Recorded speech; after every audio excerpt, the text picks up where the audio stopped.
Alright, so this next poem is about self-esteem. Um, the setting is a man and a woman are about to go out. It's an evening date. It's a work of fiction, so the man is ready, but the woman isn't. We know in real life you guys are always on time, right? And you know, when women never delay the process of stepping out for the evening. So they're about to go out, and then they start having a conversation because she's trying to decide how she's going to look for the evening. So here's the conversation they have. She said, "How come you never take off your ties?" I said, "Because you never take off your lies. Wake up, you're fine. You only need to make up your mind." She says, "I get that you're the poet here, but allow me to break down my make-up philosophy. I wear it because being colorless means being plain old black and white, and these two extremes are simply too extreme for me. So why don't you, Mr. Poet, tell me something philosophical about looks?" I told her, "Look, if it's philosophy you want, you should really be about books. But okay, I'll bite. To me, it seems pretty apparent that for you, colorless really means transparent. That more than a disdain for being plain behind color, you seem to find a cloak for your pain." She says nothing to object, but allows me to sit there and witness her process. So she stands on the foundation of the sculpture that she's making to base herself on it. A little embarrassed that I can see all this, she brushes her cheeks with blushes. She's sweet, but even in this she lacks honesty because her blush is paradoxically some permanent shade of 12-hour modesty.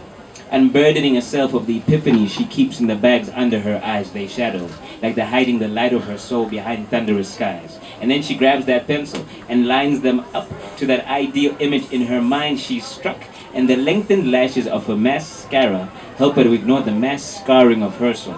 So that off the top of her head she's retelling her tale, but it's just starring the highlights.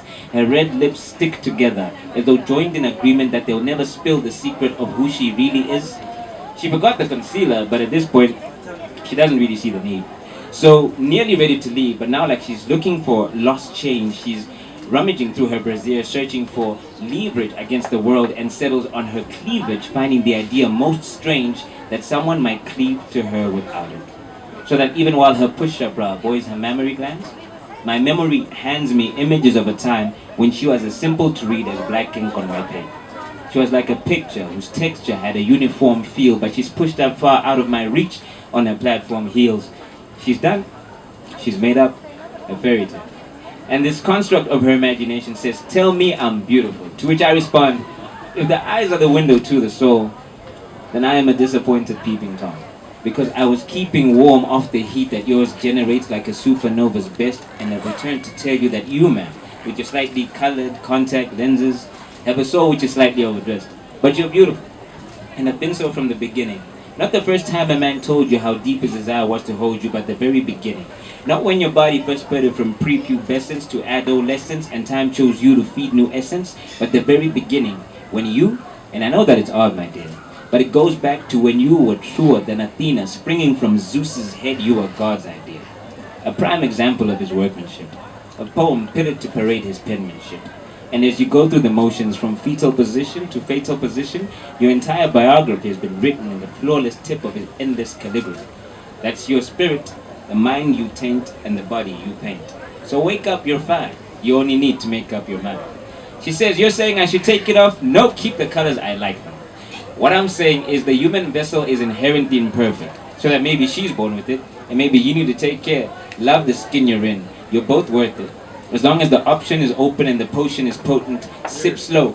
But when the years make their mark, do not let it break your heart. Just say amen to the omens. But if you insist on battling these 7 signs of aging, please remember, the timeline in your face is only making your story more worth the paging. That crow's feet and laughter lines are in the nature of a human being, and it only serves as evidence that you have lived, that you have breathed, that you have been. Tell me I'm beautiful," she asks. I wish she understood that she's amazing with or without the mask. That there's nothing I can say or do to add to or take from it. "So what is your problem with it?" she finally spurts. "It's not the makeup I mind. It's just alarming to find that many who wear it are blind to the fact that that which has the power to attract lies not in the face but the makeup of the mind. You see, beauty is an altar before which we all go. But as you approach its throne, bring small sacrifices. Change your face, but don't alter your ego. And when you wake up, you'll find the only thing you needed to make up was your mind." Thank you.